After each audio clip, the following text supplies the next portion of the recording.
Hello everyone, आज है 10 अप्रैल और आज इस वीडियो में हम बात करने जा रहे हैं इंडियन ऑयल कॉरपोरेशन के बारे में। 172 रुपये का शेयर है। आज अच्छी रफ्तार आई यहाँ पर और देखा जाए तो पिछले एक महीने में जहाँ था वहीं पर आ गया।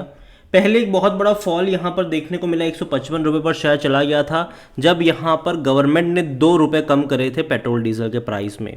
लेकिन उसके फ़ौरन बाद एक अच्छी रिकवरी आई है। और देखो, मैंने पहले भी कहा था कि लॉन्ग टर्म के लिहाज से मुझे कंपनी ख़राब नहीं लगती है। अगर जब भी गिरावट आएगी खरीदारी करोगे तो अच्छा खासा पैसा लॉन्ग टर्म में डिविडेंड के थ्रू बनता ही रहेगा। लेकिन इसके अलावा भी पोटेंशियल है शेयर प्राइस में ग्रोथ का, बात करेंगे उसके बारे में। लेकिन उससे पहले अगर आपने अभी तक चैनल को सब्सक्राइब नहीं किया है तो प्लीज़ अभी इसे सब्सक्राइब कर लीजिए, क्योंकि आगे भी बहुत सारे वीडियोज़ हैं जो आपको काफ़ी ज़्यादा हेल्प करेंगे।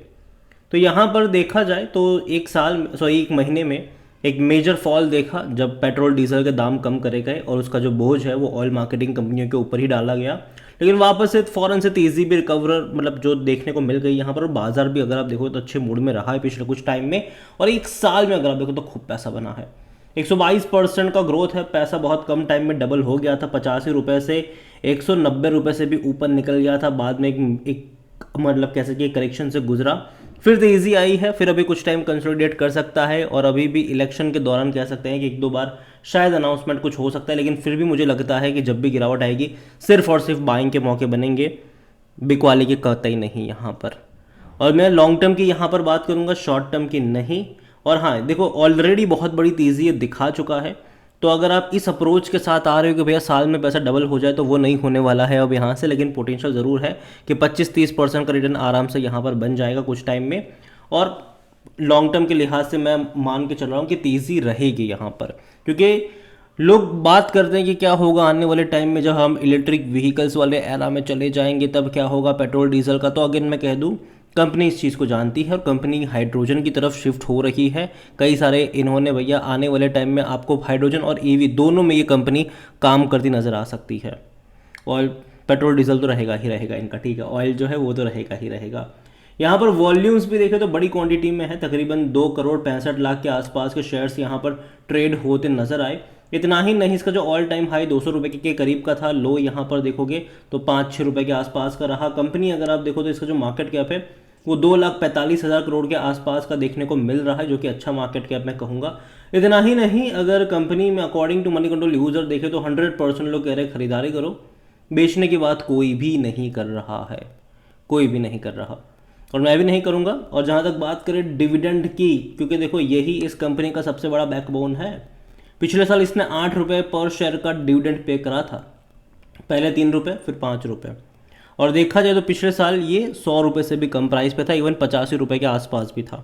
मतलब देखा जाए तो अगर आप अच्छे लेवल पे ख़रीदारी करते हो तो डिविडेंड से ही 7 से 8% या फिर 9-10% का रिटर्न आपको आराम से मिल जाएगा। और कहीं ना कहीं अगर आप देखो बोनस की भी बात करो तो ये भी कई बार पे करा है इसने, कई बार पे करा है। स्प्लिट भी अगर आप देखोगे तो स्प्लिट की हिस्ट्री नहीं है, लेकिन बोनस कई बार पे करा है इसने। और नंबर्स देखो, रेवेन्यू काफ़ी अच्छे रहे। अगर वैल्यूएशन के बारे में देखा जाए तो इसका जो पी रेशियो है वो अभी भी 5 का है, सेक्टर पी 22 का है, सस्ता अभी भी है, महंगा नहीं है ये। 47% एनालिस्ट कहते हैं खरीदारी करो। फिनेंशियल्स अगर हम देखें इस कंपनी के तो वो अच्छे रहे हैं, कोई बुरे नहीं हैं। आप देखिए यहाँ पर 2,000 करोड़ से भी ज़्यादा का 2 लाख करोड़ से भी ज़्यादा का इसका रेवेन्यू रहा और प्रॉफिट 9,000 करोड़ के आसपास का रहा। अच्छा प्रॉफिट है, शानदार प्रॉफिट है ये। उससे पहले के क्वार्टर में 13,000 करोड़ था, उससे पहले 14,000 करोड़ था, उससे पहले 10,000 करोड़ था, तो अच्छा प्रॉफिट कर रहा है। अब ये देखना इंटरेस्टिंग होगा कि जब गवर्नमेंट ने यहाँ पर जब प्राइस कट करा था तो उसका क्या असर पड़ेगा यहाँ पर। हालांकि उसका जो असर है वो एक्चुअली मार्च क्वार्टर में उतना ज़्यादा नहीं होगा, वो जून क्वार्टर में देखने को मिलेगा। तो वो देखना यहाँ पर इंटरेस्टिंग होगा कि मार्जिन के ऊपर कैसा दबाव बनता है।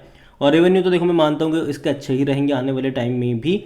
शेयर होल्डिंग को लेकर देखा जाए तो जो प्रमोटर है उनके पास 51.50% का स्टेक है, पर और जो प्रमोटर है वो गवर्नमेंट है। 1.75% म्यूचुअल फंड के पास है, 8.29% डोमेस्टिक के पास है, 8.85% एफआईएस लेकर बैठे हैं, अच्छी खासी क्वांटिटी मैं कहूँगा यहाँ पर। इसके अलावा रिटेल और अदर की मिलाकर 29.62% की होल्डिंग है, जिनमें से अदर पार्टीज बड़ी क्वांटिटी में है 24.91%। और इस अदर पार्टीज़ में अगर आप देखोगे ना तो एक सरकारी कंपनी है जो बहुत बड़ी क्वांटिटी लेकर बैठी है, और वो है ओएनजीसी। यहाँ पर रिटेल इन्वेस्टर के पास 4.71% का स्टेक है। देखते हैं कि अगला जब शेयर होल्डिंग क्वार्टर अपडेट होगा तो कौन खरीद रहा था कौन बेच रहा था, ये देखना वहाँ पर इंटरेस्टिंग होगा। लेकिन अभी ओवरऑल अगर मैं इंडियन ऑयल को लेकर बात करूँ तो मुझे कंपनी ख़राब नहीं लगती है। इवन जब भी गिरावट आई है मैंने एक ही चीज़ कही है, खरीद और भूल जाओ, कोई दिक्कत की बात नहीं है। यहाँ पर लॉन्ग टर्म में अच्छा खासा आपका जो पैसा है वो डिविडेंड के थ्रू बनता रहेगा, उतना बनेगा जितना आपका एफडी से भी आपको रिटर्न नहीं मिलेगा।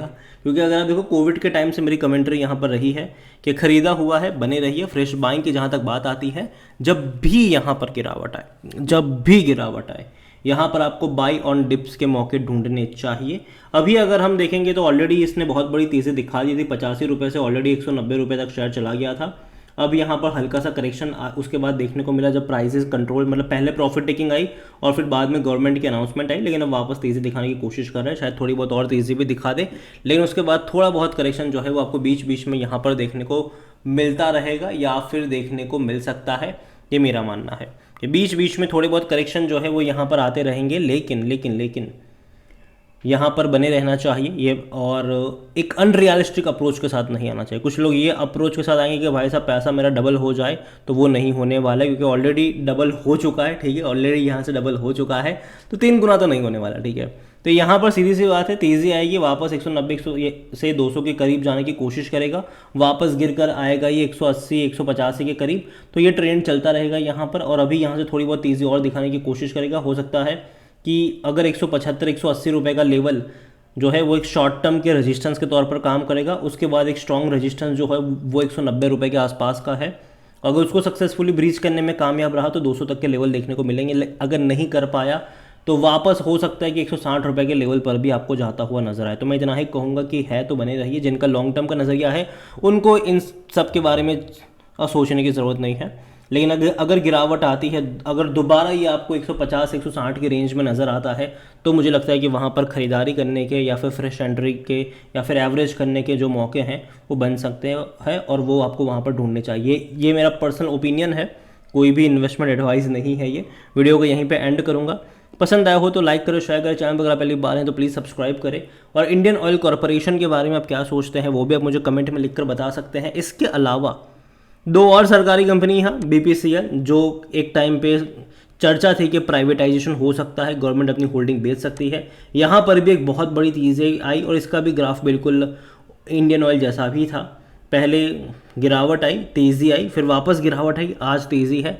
सेम चीज़ ओएनजीसी को लेकर भी है, ये एक दमदार कंपनी है, लेकिन इसका भी हाल बिल्कुल वैसा ही है। और अगर आप चाहते हैं कि मैं इन दोनों कंपनियों के ऊपर भी एक डिटेल वीडियो बनाऊं तो कमेंट में इसका भी नाम लिखिएगा। जितनी ज़्यादा कमेंट आएगी उतना ही जल्दी वीडियो आएगा। Thank you. और लास्ट में इंडियन ऑयल के बारे में आप क्या सोचते हैं वो भी आप मुझे कमेंट में लिखकर ज़रूर बताइएगा। धन्यवाद।